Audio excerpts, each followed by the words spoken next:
अस्सलामुअलैकुम स्टूडेंट्स, आज हम जीके पढ़ेंगे। तो सबसे पहले आप अपनी बुक देख लीजिए। आपके क्लास 7 की आपकी ये जनरल नॉलेज की बुक है। चैप्टर स्टार्ट करने से पहले आपको हम इसका कंटेंट ओपन करके सिलेबस बता देते हैं। तो जल्दी से सभी स्टूडेंट क्या करेंगे, इसका कंटेंट ओपन कर लेंगे। तो चलिए इसका कंटेंट ओपन कर लिए आप सभी लोग और जल्दी से इसका चैप्टर मार्क कर लिए। देखिए स्टूडेंट्स, हमने ऑलरेडी आपको एनुअल का सिलेबस तो बता रखा है। हमने बताया था कि 49 से लेकर टोटल 65 तक आपका एनुअल का सिलेबस है। इसमें हमने चैप्टर नंबर 49 से चैप्टर नंबर 54 तक आपको पार्ट नंबर 12 में कराया था। फिर उसके बाद पार्ट 13 कराया था, जिसमें 55 से 60 तक कराया था। ये हमारा पार्ट नंबर 13 भी कंप्लीट हो चुका है। अब हमारा बाकी क्या है, पार्ट नंबर 14, जो कि हमारा लास्ट पार्ट है। इसमें कितने चैप्टर आ रहे हैं, 5 चैप्टर। कौन कौन से, 61 से 65। ठीक है, तो पेज नंबर 70 पर है हमारा ये, 71 पर है हमारा 61। चैप्टर नंबर 61 ओपन करिए, मैथमेटिक। ठीक है, ये मैथमेजिक है, मैथमेटिक नहीं, मैथमेजिक, चैप्टर 61। चलिए स्टार्ट करते हैं। चैप्टर 61 ओपन कर लिए जल्दी से स्टूडेंट। चैप्टर 61, ये रहा हमारा चैप्टर 61, पेज नंबर 71। देखो, पहली बात, ये आपके एग्ज़ाम में नहीं है, आपके एग्जाम में नहीं आएगा, बस आपको हम करा रहे हैं। ठीक है, पार्ट नंबर 14 यहाँ मेंशन करिए, यहाँ डेट लिखिए किस दिन की, जिस दिन पार्ट 14 यूट्यूब पर अपलोड होगा। यहाँ पर हमने बड़ा बड़ा लिख दिया है, नॉट इन एग्ज़ाम, यानी एग्जाम में नहीं होगा। Check your speed with numbers in the quiz. ये कह रहे हैं चलो अब आप अपनी स्पीड देखो कि कितनी जल्दी कर लेते हो। पहला क्वेश्चन कट करा दिया है, इसमें पूरा क्वेश्चन ही नहीं पूछा है इन्होंने सही से। ठीक है, पैटर्न है मगर इसमें क्वेश्चन इनका सही नहीं है। क्वेश्चन नंबर 2 है यहाँ पर कि रवि जो है अपने वाइफ से क्या है, 5 साल बड़ा है, और उसकी वाइफ जो है अपने बेटे से, जब उसका बेटा 7 साल का था तब वो 3 गुना थी। क्या, उसका बेटा जब 7 साल का था 3 साल पहले, कब, 3 ईयर्स अगो, 3 साल पहले वो अपने बेटे से कितनी बड़ी थी, 3 साल बड़ी थी। कब, कब, क्या कह रहे हैं ये, कब, जब वो 3 साल पहले की बात कर रहा है, तब उसकी माँ जो है अपने बेटे से 3 साल बड़ी थी, 3 गुना बड़ी थी। तो यहाँ देखो, यहाँ पर लिखा है 3 टाइम्स, क्या, 3 गुना, 3 टाइम्स। तो ये मैंने क्वेश्चन सॉल्व किया। देखो, रवि जो है अपनी वाइफ से 5 साल बाद जब बड़ा है, क्योंकि रवि अगर जो है अपनी वाइफ से 5 साल बड़ा है तो वाइफ की अगर 15 है तो रवि की 20 होगी। तो रवि के बराबर करने के लिए वाइफ के में 5 जोड़ना पड़ेगा, तो ये बराबर हो गए दोनों। तो रवि कब बराबर होगा, तो वाइफ की में जब 5 साल जोड़ देंगे, क्योंकि वो 5 साल बड़ा है ना। तो ये एक इक्वेशन बन गई, ये हो गई हमारी फर्स्ट। फिर है कि उसकी वाइफ 3 साल पहले, यानी उसके वाइफ की उम्र अभी W है, तो 3 साल पहले W-3 होगी। 3 साल पहले अगर मान लो 20 है, तो 20 में से 3 माइनस करोगे तो 3 साल पहले 17 होगी, तभी तो 17 होगी। तो अभी उसकी W है, अगर उसकी वाइफ की उम्र W साल की है अगर वो, तो पहले 3 साल पहले 3 माइनस कर देंगे हम, तो W में से 3 माइनस कर दो, तब वो कितनी थी, अपने बेटे की 3 गुना ज़्यादा थी। और उसका बेटा 7 साल का था, तो वो कितनी की होगी, 3 टाइम्स ऑफ 7। तो उसकी वाइफ क्या आ गई, 3 टाइम्स ऑफ 7, यानी 3 7 21। यहाँ W माइनस हो रहा है 3 से, तो 3 इधर आके प्लस हो जाएगा। तो ये हो गई वाइफ की एज, हो गई उसकी प्रेजेंट एज। वाइफ की उम्र इज अभी जो है वो 24 साल है। और उसके हस्बैंड की कितनी हुई, यहाँ देखो, वाइफ की उम्र जोड़ के 5 साल में जोड़ दूँ तो उसके हस्बैंड की निकल आएगी, रवि की। तो रवि की वाइफ की 24 है, उसमें 5 जोड़ूंगा तो रवि की निकल आएगी, तो हो गई 29 हो गई। 24 प्लस 5 29 हो गई। रवि की 29 हो गई, 29। उसकी वाइफ की 24 हो गई। उसके बेटे की कितनी है, उसके बेटे की 7 साल की थी जब वो 3 साल पहले की बात कर रहा है। मगर अभी की बात करें तो 3 साल पहले की बात कर रहा है, तो 7 साल का था। मगर अभी की बात करें तो 3 साल और बढ़ गया होगा वो, यानी वो प्लस 3 साल, यानी वो 10 साल का होगा। तो ये पूछा है इन्होंने, रवि की प्रेजेंट एज कितनी है, 29 ईयर। ठीक है, और ये कह रहे हैं अपने उसके बाद की, यानी रवि की और उसके बेटे की उम्र में फ़र्क कितना है। तो जब रवि जो है 29 साल का है, उसका बेटा 10 साल का है, तो दोनों की उम्र में कितना फ़र्क हुआ, 19 साल का। ठीक है, फिर उसके बाद है ये आपको पूरा करना पड़ेगा कि एक हफ्ते में कितने सेकंड होते हैं। तो 1 मिनट में कितने सेकंड होते हैं, 60 सेकंड। 1 घंटे में कितने सेकंड होते हैं, 36,000। ठीक है, 36,000 करके ऐसे होता है, 1 10 100,000 10,000 लाख। फिर उसे मैं मल्टीप्लाई कर दूंगा 24 घंटे को, अगर मैं मल्टीप्लाई करूंगा 7 दिन से, तो पहले मैं घंटे निकालूंगा कितने घंटे होते हैं। फिर 1 घंटे में 7 सेकंड होते हैं, तो 60 सेकंड को मैं उतने घंटे से मल्टीप्लाई कर दूंगा, ये आ जाएगा पूरा 6,04,800। इतने सेकंड होते हैं पूरे एक हफ्ते में। ये क्वेश्चन आपको करना नहीं है, ठीक है, टाइम वेस्टिंग है ये। फिर यहाँ पर है, ये क्वेश्चन तो आसान है, इन्हें सिंपल ही ग्रेटेस्ट नंबर में अरेंज करना है। तो सबसे पहले 9, फिर 8, 7, 6, 5, 4, 6, 5, 4, 0, ये हो गया हमारा ग्रेटेस्ट नंबर हो गया, 7 डिजिट। 1 2 3 4 5 6 7। अगर मैं इधर इनके नंबर इधर उधर कहीं भी शिफ्ट कर दूंगा तो वो ग्रेटेस्ट डिजिट नंबर नहीं होगा। ठीक है, उसके बाद रोमन नंबर लिखने, तो ये है 84। तो 80 कैसे लिखता हूँ मैं, पहले लिखूँगा 50, उसके बाद 60 70 80, और उसके साथ 5 में से इधर लिखूँगा तो 1 माइनस हो जाएगा, इधर लिखूँगा प्लस हो जाएगा, तो 5 में से 1 माइनस किया 4। ये तो आपको आते ही होंगे रोमन नंबर। फिर है 99, पहले लिखा मैंने 100, ये हो गया 90, 100 में से 10 माइनस किया, लेफ्ट साइड लिखते हैं यानी माइनस, ये हो गया 90, 10 लिखा, 10 में से 1 माइनस करा यानी 99, ये हो गया 145, तो मैंने लिखा 100, ये हो गया 50, 50 में से 10 माइनस करे 40 और साथ में 5 लिख दिया 45, ठीक है। फिर आया 406, तो ये हो गया 500, 500 में से 100 माइनस करे 400, फिर यहाँ हो गया 6, फिर हो गया 519, ये हो गया 500, ये हो गया 19, ठीक है, ये हो गया 19, ये हमारा 9 है, 509 है, यहाँ पर एक और आएगा, ये हो गया हमारा 10, 20, इसमें से 1 माइनस करा 519, ठीक है। ज़्यादा आसान है, बहुत ही आसान है, एग्जाम में नहीं आएगा मगर ये। फिर है भी 14 सिंबल आर नेवर रिपीटेड, ये कह रहे हैं कौन से इन सब में से ऐसे सिंबल हैं जो रिपीट नहीं होते। देखो 5 को मैं 2 बार लिख सकता हूँ, नहीं, 5 के बाद अगर मुझे 10 लिखना होता है तो मैं ऐसे लिखता हूँ, कभी 10 ऐसे लिखा है कि 5 और 5 10, नहीं, ऐसे लिखते हैं हम 10, तो ये सिंबल रिपीट नहीं होता। मगर ये होता है ना 10, 20, 30, 3 बार आ गया, रिपीट हो गया। सी है हमारा 100, 200, 300 होता है, ये भी रिपीट होता है, तो ये होता है, ये होता है, ये नहीं होता, मगर ये ऑप्शन गलत हो गया। ये नहीं होता, ये होता है, ये रिपीट नहीं होता, तो ये भी गलत हो गया क्योंकि यहाँ पर एक रिपीट होता है। यहाँ पर ना ये 5 और 5 ऐसे 10 थोड़ी ना लिखते हैं, हम 10 लिखते हैं तो ऐसे लिखते हैं, या 5, 5, 5 ऐसे 15 थोड़ी ना लिखते हैं, रिपीट नहीं होता ये भी नहीं होता। अगर मुझे क्या लिखना होता है 50, 50, 100 लिखना होता है तो मैं क्या करता हूँ, यहाँ पर क्या है IVXL, ठीक है, L क्या होता है 50, तो 50 और 50 100 नहीं लिखते हैं हम, 100 लिखना होता है तो हम C कर देते हैं, तो ये रिपीट नहीं होता, ये भी रिपीट नहीं होता। ये होता है 500, अगर मुझे 500, 500, 1000 लिखना होता है तो मैं M लिख देता हूँ, ना कि मैं ऐसे लिखता हूँ कि 500 और 500, 1000, तो ये तीनों रिपीट नहीं होते, तो ये वाला ऑप्शन हमारा सही है, ठीक है। ये आपके एग्जाम में नहीं आएगा, आप बस इस पर टिक कर दिए, इसका C है। नेक्स्ट, ये आपके एग्जाम में आएगा mix bag, question number first है यहाँ पर, tick the correct options.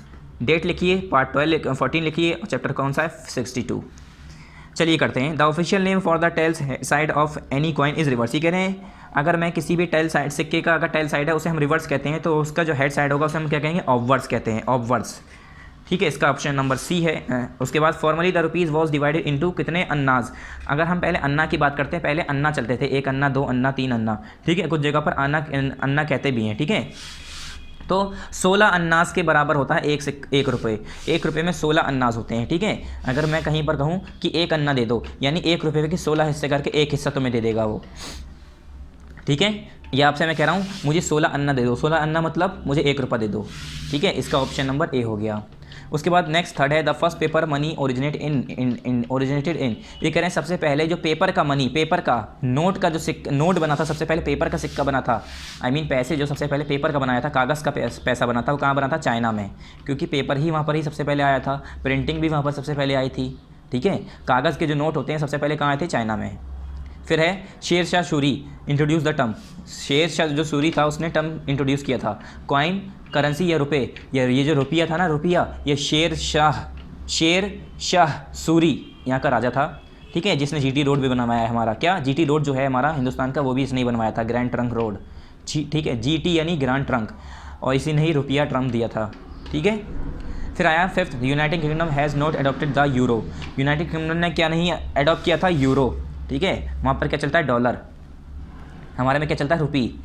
Corona is the currency of, ये कह रहे हैं कोरोना तो बहुत बीमारी फैली हुई है, बताइए सबको इसके बारे में, मगर स्पेलिंग में फ़र्क है, ठीक है। तो ये जो कोरोना है, कोरोना ये करेंसी का नाम है, कहाँ पर है, स्वीडन में, जैसे हम लोग यहाँ पर कहते हैं रुपी, 1 रुपये, 2 रुपये, 3 रुपये, तो ये जो रुपी होता है ना, रुपी हमारा करेंसी है, कुछ जगह का क्या है, डॉलर है, कुछ जगह का क्या है, दिरहम है, ठीक है। सऊदी में क्या होता है, रियाल है, इस तरह से यहाँ पर स्वीडन में क्या है, कोरोना।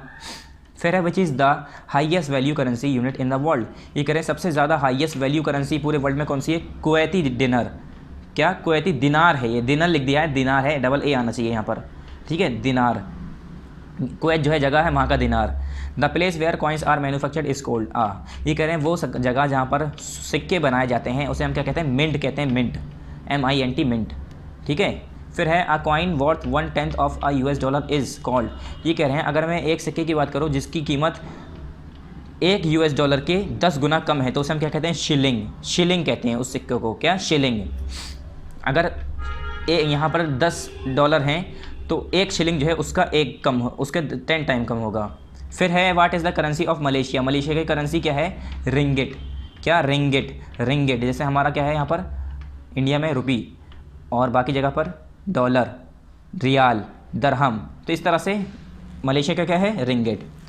ये सारा करने के बाद नेक्स्ट पेज पर आइए जो कि हमारा चैप्टर नंबर 63 है, chapter number 63 part number 14, date हमारा जिस दिन पार्ट 14 अपलोड होगा उस दिन की।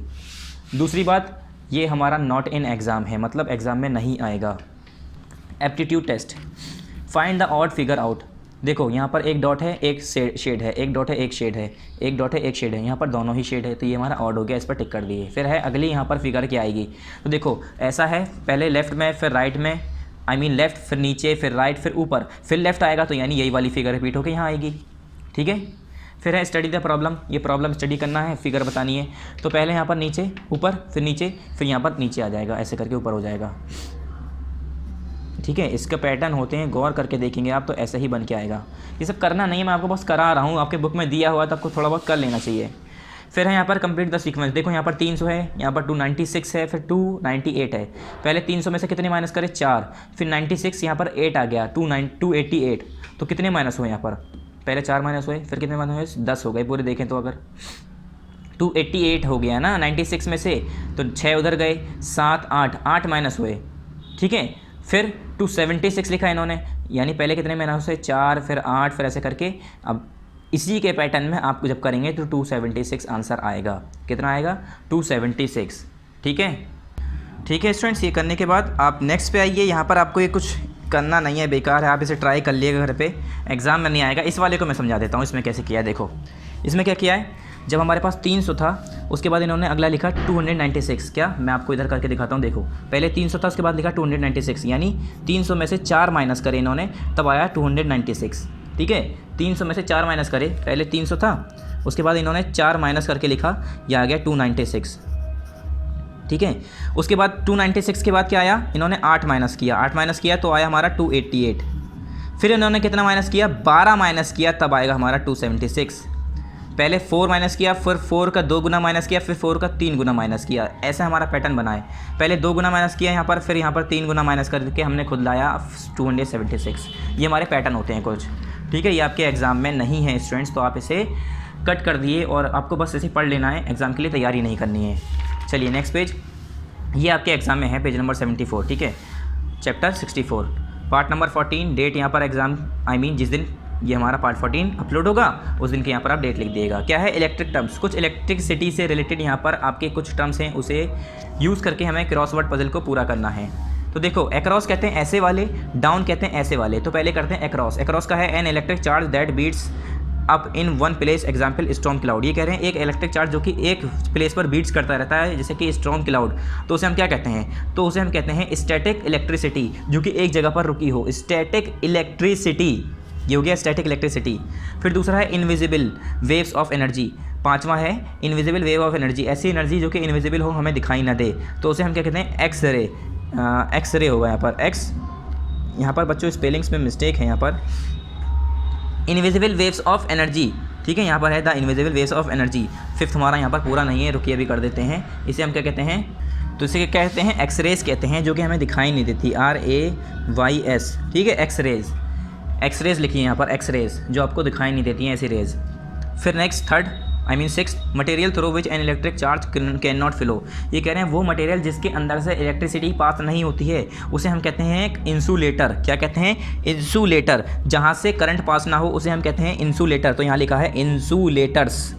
ठीक है, फिर नेक्स्ट क्या है, नेक्स्ट है हमारा यहाँ पर आठवां, are device use to alter the voltage of an electric supply, electrical supply. ये कह रहे हैं इलेक्ट्रिकल सप्लाई के लिए हम वोल्टेज को अल्टर करने में, चेंज करने में मदद करते हैं, उस डिवाइस को हम क्या कहते हैं, उसे हम कहते हैं ट्रांसफार्मर। क्या कहते हैं, ट्रांसफार्मर। जो हमारी गलियों में ट्रांसफार्मर लगे होते हैं उसे हम क्या कहते हैं, इलेक्ट्रिकल अल्टर डिवाइस होते हैं वो। ठीक है, अगर वो ट्रांसफार्मर जो है ज़्यादा करंट आता है, आपने देखा होगा कभी कभी फूक भी जाते हैं, अगर वो ट्रांसफार्मर ना लगे हो तो सही से हमारी सप्लाई ना आए घर में। ठीक है, तो हो गया ट्रांसफार्मर आठवां। फिर नेक्स्ट नवा, a scientist who prove that lightning was actually an electric spark. वो साइंटिस्ट जिसने ये बताया था कि लाइटनिंग जो है वो एक सच में इलेक्ट्रिकल स्पार्क होता है, चिंगारी होती है। तो क्या होता है, किसने बताया था, बेंजामिन फ्रैंकलिन ने बताया था। बेंजामिन फ्रैंकलिन ने बताया था, नाम है साइंटिस्ट का, क्या, बेंजामिन फ्रैंकलिन नाम है साइंटिस्ट का। फिर आया डाउन, पहला है a form of magnetism produce by electricity. एक मैग्नेटिस जो कि इलेक्ट्रिसिटी के ज़रिए प्रोड्यूस की गई हो, उसे हम क्या कहते हैं, तो इसका पहला है, पहला कहाँ पर है, ये रहा, इसे हम कहते हैं इलेक्ट्रोमैग्नेटिज्म। ये आपका पूरा एक 12th क्लास में चैप्टर आएगा फिजिक्स में। ठीक है, इलेक्ट्रोमैग्नेटिज्म यहाँ तक पूरा। फिर next third, material through which an electric current can flow. ये करें वो सामान, वो मटेरियल जिसके अंदर से करंट पास हो जाए उसे हम क्या कहते हैं, उसे हम कहते हैं कंडक्टर। तो यहाँ लिखा है मैंने कंडक्टर्स। जैसे लोहा है, ठीक है, लोहे से हमारा करंट पास हो जाता है तो उसे हम कहेंगे कंडक्टर है वो। फिर है electromagnetic waves having lost lowest energy and use to transmit radio and TV programmes. ये कह रहे हैं एक इलेक्ट्रिक वेव जो कि उसकी लोएस्ट एनर्जी होती है और वो ट्रांसमिट करने के लिए क्या करती है, to transmit radio and TV programmes क्या करती है, लोएस्ट एनर्जी होती है। और इलेक्ट्रोमैग्नेटिक वेव्स जो है, अब ये मतलब सिंपली एक इलेक्ट्रोमैग्नेटिक वेव्स की बात कर रहे हैं जो कि बहुत ही ज़्यादा लो होती है। और रेडियो वेव ट्रांसमिट करने के लिए टीवी प्रोग्राम्स हम जो है जो देखते हैं वो सभी उसी की वजह से आती हैं। तो फोर्थ क्या है हमारा, फोर्थ यहाँ पर है हमारा, देखिए यहाँ पर फोर्थ ये रहा, रेडियो वेव्स। इसे हम कहते हैं रेडियो वेव्स। जो हम टेलीफोन लाइन पे बात करते हैं ना मोबाइल पे, वो सिर्फ रेडियो वेव्स की वजह से ही हो रहा है सारा काम। टीवी देख रहे हैं, उसमें मूवी आ रही है, चैनल आ रहे हैं अलग अलग, वो सब रेडियो वेव की वजह से ही हो रहा है, ठीक है, रेडियो वेव। ये रहा हमारा। फिर है हमारा last seventh, this scientist who discovered the principle of generator Michael का जो प्रिंसिपल बताया था उस साइंटिस्ट का नाम बताना है। तो सातवां कहाँ है, सातवां ये है, इसका नाम है फराडे। ये बहुत इंपॉर्टेंट साइंटिस्ट हैं, आपका बुरा हाल कर देंगे 12th में, ठीक है। जब आप 12th पढ़ेंगे तब आपको इनकी पता चलेगी, इनकी वैल्यू, ठीक है। तो कौन है ये, फराडे। चलिए नेक्स्ट पर आइए, लास्ट हमारा चैप्टर 65 पार्ट नंबर 14, डेट जिस दिन पार्ट 14 अपलोड होगा, ठीक है, मेंशन कर दिए। उसके बाद बायोडीजल्स। अब ये क्या है, biodiesel is an alternative to standard diesel fuel that is made from biological ingredients. ये कह रहे हैं बायोडीजल जो है एक अल्टरनेटिव स्टैंडर्ड डीजल फ्यूल होता है जो कि हम बायोलॉजिकल इंग्रेडिएंट्स से बनाते हैं इंस्टेड ऑफ पेट्रोलियम और क्रूड ऑयल। किसकी वजह से, पेट्रोलियम या क्रूड ऑयल को इस्तेमाल ना करें बगैर क्या करते हैं, हम बायोलॉजिकल इंग्रेडिएंट्स को इस्तेमाल करके हम बायोडीजल बनाते हैं। It is usually made from plant oil और animal fat through a series of chemical reactions. और ये कैसे बनता है, ज़्यादातर ये प्लांट ऑयल होता है या एनिमल के फैट से, चर्बी से बनता है, कुछ केमिकल रिएक्शंस करा के हम बनाते हैं। Because biodiesel comes from plants and animal, the source can be replenish through farming and recycling. और जैसे कि हमें पता है बायोडीजल जो है वो प्लांट और एनिमल से आ रहा है, तो हम उसे रिप्लेनिश कर सकते हैं, दोबारा पा सकते हैं। कैसे, फार्मिंग या रिसाइकलिंग करके।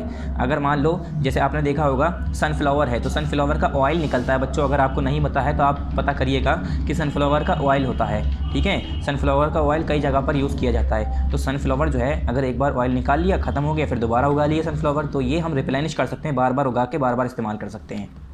फिर आया biofuel. Biofuel are fuels made from biological ingredient instead of fossil fuel. Biofuel वो बायोफ्यूल होते हैं वो जो कि बायोलॉजिकल इंग्रेडिएंट से बनते हों, ना कि फॉसिल फ्यूल से बनते हों। फॉसिल फ्यूल क्या होते हैं, वो पुराने ज़माने की हड्डियाँ या जानवर या मुर्दे जो बचे रह गए हों उनकी हड्डियों से फिर क्या बनता है, उनके रिमेन से क्या बनता है, बचे हुए से क्या बनता है, पेट्रोलियम, फॉसिल फ्यूल्स बनते हैं। तो उनकी बजाय हम जो बायोलॉजिकल इंग्रेडिएंट से बनाते हैं उसे हम कहते हैं biofuels. Ingredients of biofuel are drive from corn, soybean and even animal fat. और ये जो बायोफ्यूल्स के इंग्रेडिएंट हम हासिल करते हैं वो कहाँ से मिलता है, कॉर्न, जो हमारा मक्का होता है, ठीक है, जो हम भुट्टे कहते हैं ना, भुट्टे, वो सोयाबीन है हमारा, या हमारा जो एनिमल यानी जानवरों की चर्बी जो होती है। फिर आया biodiesel. Biodiesel is safe and can be use in diesel engine with little modification. ये कह रहे हैं बायोडीजल जो है सेफ़ होता है, आसान होता है, नुकसान में नहीं पहुंचाता, और उसे हम डीजल इंजन की तरह इस्तेमाल कर सकते हैं, बस थोड़ा बहुत उसमें चेंज करना होता है। Biodiesel is usually blended with standard diesel fuel. ये कह रहे हैं बायोडीजल जो है बिल्कुल ही स्टैंडर्ड डीजल फ्यूल की तरह ही ब्लेंडेड होता है। Blends are indicated by the abbreviation BXXS and where XX is the percentage of biodiesel in the mixer. Biodiesel जो है कैसे ब्लेंड किया जाता है, कैसे देखा जाता है, उसका इसे इंडिकेट कैसे किया जाता है, BXX लिख के। XX का मतलब होता है कि उसके अंदर कितना बायोडीजल का परसेंटेज मिक्स है, ठीक है। The most common blend is B20। जो मोस्ट कॉमन ब्लेंड है वो क्या है, 20 और 20% बायोडीजल और 80% स्टैंडर्ड।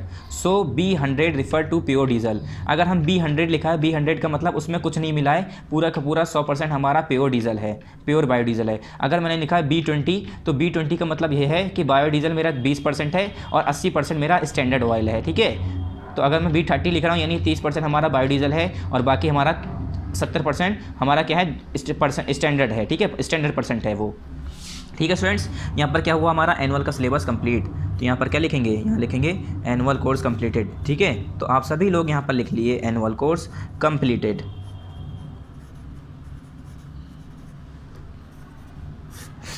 यहाँ पर एनुअल कोर्स कंप्लीट लिखने के बाद नेक्स्ट देखिए, नेक्स्ट क्या है, ये सब है पेपर हैं तो ये आपको करने नहीं है, ठीक है स्टूडेंट्स। चलिए इसके कंटेंट पे आइए जल्दी से। और जितना हमने आपको बताया है कि आपके एग्ज़ाम में नहीं है तो उस पर आप टाइम वेस्ट मत करिएगा कि आप टाइम वेस्ट कर रहे हैं, ठीक है। आज हमारा पार्ट 14 भी कंप्लीट हो गया। कौन कौन से चैप्टर करे हमने, 61, 62, 63, 64, 65। कितने पार्ट में हुआ है, 3 पार्ट में। पार्ट 12, पार्ट 13, पार्ट 14, यानी हमारा एनुअल का सिलेबस ऑलरेडी पूरा कंप्लीट आज हमारा हो गया, ठीक है स्टूडेंट्स।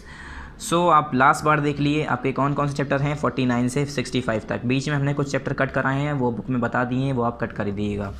सो स्टूडेंट्स अब next time next chapter next book के साथ स्टार्ट करेंगे। Thank you very much. अस्सलाम वालेकुम।